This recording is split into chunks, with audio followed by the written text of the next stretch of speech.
Hey folks, Dave Nichols here. Wanted to talk to you about several things today. I'm going to talk to you about how you can save money on soil. When we buy these bags of soil, it's so expensive for us, you know, and I found in my hobby it just eats me alive when I buy soil that's in a bag, like potting soils and things like that. Today I want to talk to you about plants also and knowing your plants. I want to show you how you can make your own potting soil a lot cheaper and a lot easier, and I'm just going to show you you know, a redneck way of doing it, I guess. So, but anyway, if you see me sweating, it's because it's hot outside. I thought about putting shorts on, and I knew you weirdos would probably want to see me in shorts with real white legs, but I felt like that just shouldn't do that. So, not today, not today. Anyway, hang with me, and I'm going to show you. I built me a screener here to screen my compost, and by doing that, I save a lot of money by doing my own.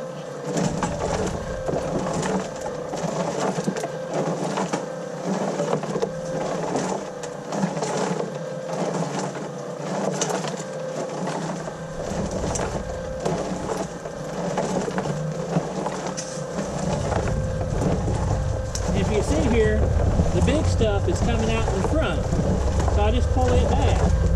And then all my fines are back here in the back. You can see how nice that looks. You know, this is really good product now, see? And it would be really good for potting soil. So, it's just a simple screener. And it just, you know, it doesn't take me long. I can do several bags of chew behind town just in a few minutes. I mean, just a few minutes.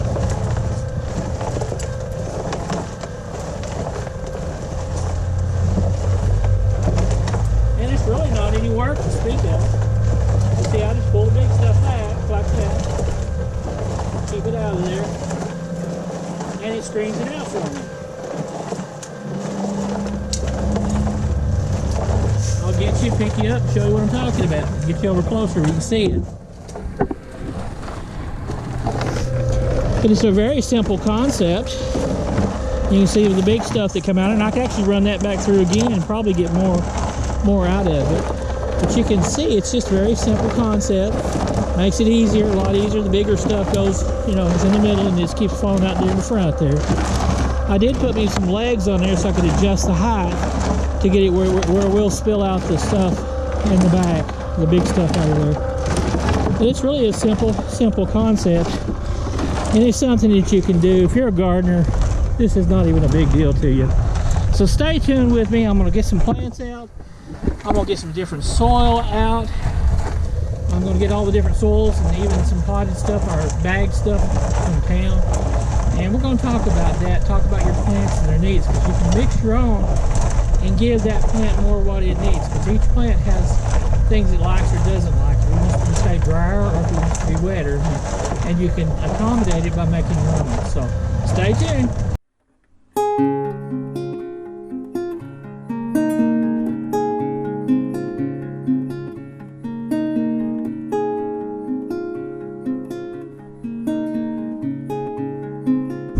Alright, if you remember some of my past videos, I showed you how I make my own compost. What I basically do, I have arborists come and they bring me truckloads of wood chips, and then I go get chicken litter and I mix it together, and that chicken litter helps it break down the wood chips, and that's how I make my own organic compost.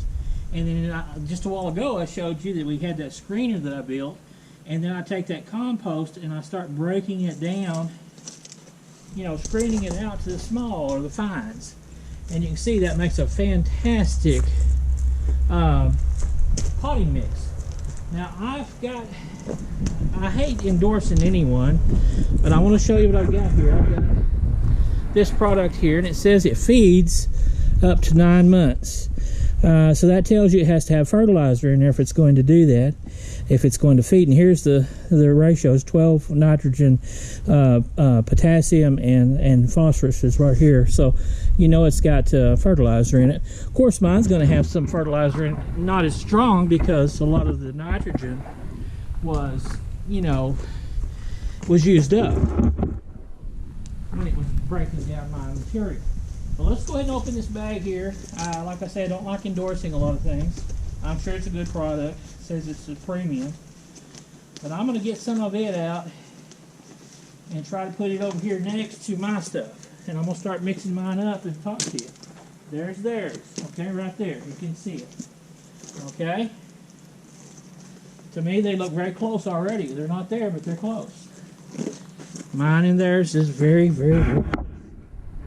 Okay, I'm going to let you see it. You have to get in where you can really see it. That is theirs. And, of course, you can see some perlite in it. You can see some peat moss in it. You can see wood chips in it. Wood, chunks, too. Bark. That's pine bark. You can see some fertilizer. There's your slow-release fertilizer right there. Okay, now I'm going to see if I can't mimic the same thing that they've done. You stay with me here, and let's see if we can't do the same identical thing. Alright, here's my base product. So, I'm going to go ahead and half it because I want to talk to you about doing some plants and how I mix things for certain kind of plants. Alright, so now I'm going to take me a little bit of perlite and mix it in.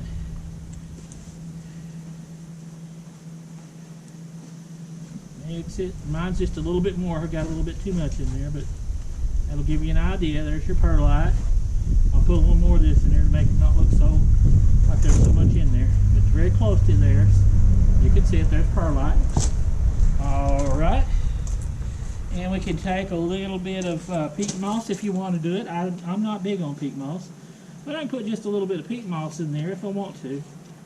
And I mix that together, and there's my little bit of peat moss. It mixes, very close to what they've got going on. A little bit of peat moss. The peat moss, all it does is just hold moisture. And then, my fertilizer is not blue and green like theirs, but it's the same thing. It's a slow-release fertilizer. Put a little bit of that in there. Mix it together. And let's see if we don't have virtually the same product. Let's just see if that's not the case here. That we don't have almost an identical product. Look at that. This is theirs, and this one's mine. Now I can take and add a little bit of pine bark, because I've got that as well. I'll get me a handful here, and I'll put it in. That's pine bark. See, there's mine. Here's theirs. Same thing. You can see it there. But I'll mix those guys together. Wow, it's getting closer and closer to the same thing they've got, except I got a little stick in mine. There we go, getting very close, folks. Look at that. Is it not basically the same product? Theirs looks a little bit darker than mine, but I mean, it's very, very close. Very, very close. So see, you can do the same thing that they do at the box stores. You can make your own. If you want to take the time, the thing about the arborists, they bring the wood chips for free. They have nothing in the world to do with those wood chips. They don't know what to do with them, and it costs them to dump it. If you call them up and say, hey, I'd like a couple loads, they'll bring you a couple loads. And if you just start breaking it down, then you can get you a product just like that. I mean, this to me just looks absolutely wonderful. I think it's great. But you can see the product that I made, just by composting the wood chips and a little bit of chicken manure. Now, and you can make it yourself. I mean, we're talking, you can't even compare to the price. I think what makes gardeners really get upset is when they go and spend so much money up front to build gardens. And I'm talking about any kind of garden, even shrubs and things like that. And then they get all this upfront cost, and then they don't produce what they think they should. And it doesn't work the way they want it to work, and then they get all frustrated, and they say, well, that just wasted my money and my time. The thing is, you got to get creative. Grandma was creative, so you got to get creative like Grandma. You got to get creative like the old folks. They would produce their own. So that's what I've done here, and it kept me from having to spend so much money. This bag right here is 2 cubic feet, and by the way, they fluffed this up and put a lot of peat moss in it. So it looks like you're getting more than what you really are. It's only 2 cubic feet. If you smash this together, it's not going to give you very much product at all. But anyway, you're going to spend $15+ on this bag right here. So just be mindful of that. Over in my wheelbarrow here, I probably have that much product or more because mine's not all fluffed up. And I hadn't even tried. You can see almost a half a wheelbarrow full of material. And you know, that just doesn't cost hardly anything, just a little bit of time. But anyway, you can either buy it this way or you can build your own. So now that we've done that, you can see that that's a very possible thing. Now the next thing I want to talk to you about is plants. You take this here, this is a weeping willow, and if you remember last year, I potted these up in the summer, and if you go back to one of my other old videos, you'll see that these things rooted within 1 week, and you can see he's starting to get green all over him. They rooted in 1 week, and I potted them up, and that was last summer. And now I'm starting to make a tree. It won't take long, this thing will be a tree, you know. So on a willow, you got to know your plants. If you don't know your plants, you can't just read the tag and really understand what that plant needs. It says here 4 to 6 hours of sun. Well, are you going to move that plant around and make sure it gets 4 to 6 hours of sun? Or are you going to place it someplace where it's going to get the sun or maybe shade?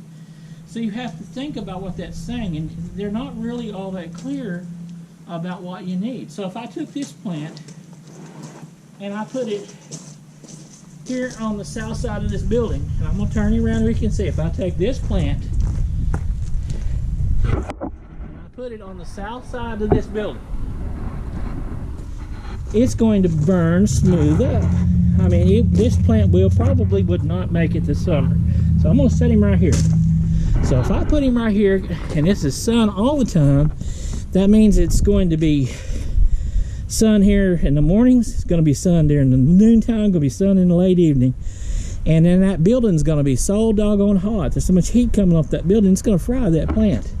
But if we go over here to the west or east side of the building, well, the east side of the building gets sun in the morning and it starts getting sun in the afternoon. So if I were to plant this plant here, and I'll back up so you can see it, you can see it's just a little after lunch and it's already starting to get shade. So what they're really trying to tell you is put it somewhere where it's going to get 4 to 6 hours of sun and then it's going to go to shade. That plant would survive on this side of the building if I had it, you know, if I had it landscaped here, but it would make it. So a lot of these tags don't really give you the information that you really need to understand them. And I hate I'm walking around so much, but I've got to give you an understanding. So I would try to find like an azalea like this. I would try to find a place where I know it's going to be sunny in the mornings and then shady in the evenings, because if you don't, it'll kill that plant. And by the way, I'm going to go ahead and take this out of here and let you look at something. Doesn't this product look exactly like theirs and mine? Look at it. There's your fertilizer. There's all your wood pieces. It is there. All of that. So see, you're making your own product. I didn't mean to bounce around, but I want you to understand that you can make your own product. But anyway, it says on this azalea, it tells you, it says it likes moist, well-drained soil. It wants moist soil, but it needs to be well-drained. That can be confusing. Does it need to be wet? Does it need to be drier? Does it need to get wet for a little bit and then go dry? Well, that's what it needs. So when if I were going to pot this up into a bigger pot, I would mix me up to something along this lines. It would have the slow release fertilizer in it. It'd have my compost in it. It would have perlite in it, or wood chips. I'm not big on perlite, but anyway, because it costs money, perlite does. But then my wood chips, I can put them in there and mix it in there, and that'll give it the drainage. So when I pour my water into it, it doesn't just sit there and hold it like a pond. It will go ahead and get everything real wet and slowly seep out the bottom, on the bottom of the hose, so it doesn't over flood it. So that's how I would mix for this plant. I would do that type of mixture. Now, this weeping willow is completely different. The weeping willow is going to want a lot of moisture. So if I really wanted to beef up the moisture level in this. This is where peat moss comes into play, because you can put peat moss on this, and that peat moss automatically is going to hold more and more moisture. So for that weeping willow, we know it likes lots of water. It can stay wet for very long times. You don't want it sloppy wet. You know, none of the plants really like to be standing in water. But you can see I'm mixing up that. And if I think, well, maybe I've got it too thick, maybe there's too much material there that would hold water, then I just simply take some pine bark or pine chunks here, and I throw it in and mix it in to give it a little bit of drainage. But folks, I mean, so then I just take, you know, mix that in, put it in my pot, away it goes. I didn't mix up enough, so I'm going to use all this other.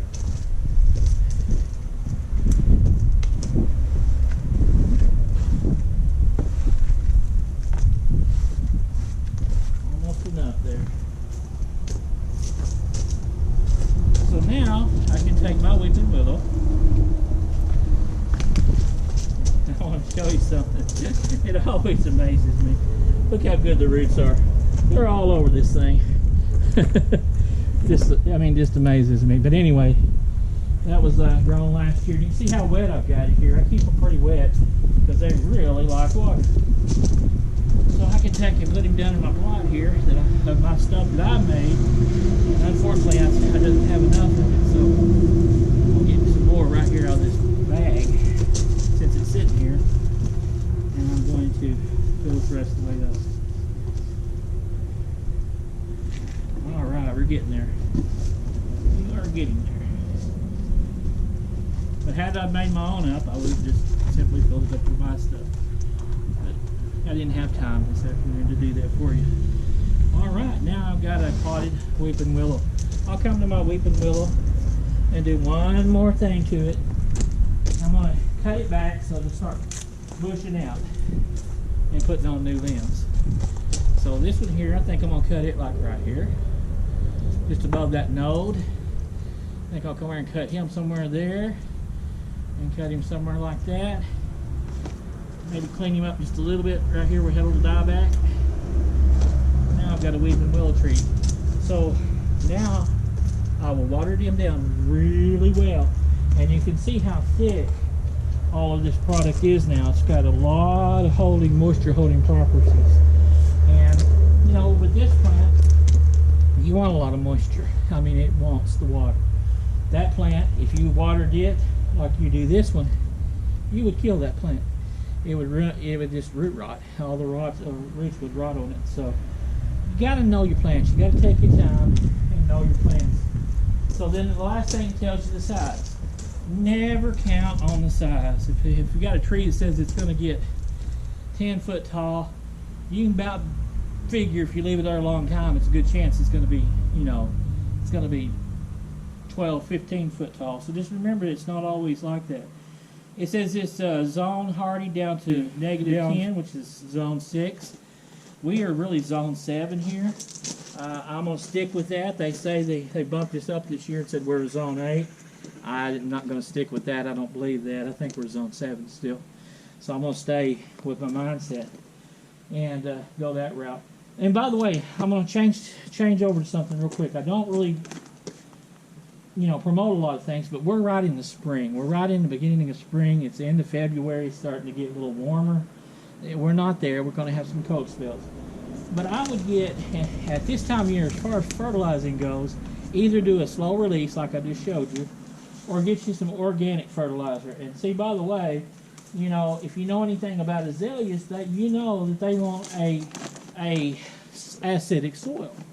And if I'd not known that about that plant, I would do wrong. Now, if I started putting a lot of acidity to this plant, he wouldn't like it. But this plant loves it. So you've got to know your plants, and once you learn that plant, you'll understand where to plant it. You will know how to water it. You'll know how big it gets, how close to your house it needs to be. You'll know it needs acidic soil. You can do a simple test yourself at home to see if your soil is acidic or not, and you can adjust it. When you add this to it, you're automatically adjusting for the acidity. But, you know, to be honest with you, this is a really good product. I've been very pleased with it. It's very expensive. I'm not pleased with that. But the product itself does a good job. So some plants, you know, this tree here really needs just regular old plant tone. It doesn't need acidity. But I can put it in there and mix it up. Now see, that ain't hurting the thing, because we're at the time of year that's going to start waking up all the organisms, the micronutrients and stuff like that, microorganisms that give the micronutrients, and that'll help get them woke up, get them going. So that's what you want this time of year, is for the whole plant to really start waking up, and you can see he's well on this way to doing that. Folks, I really appreciate you. I'm glad you're here with me today. Watch some other videos, and maybe let some of this stuff start connecting for you. And I hope I didn't go too long. God bless you. Have a good day.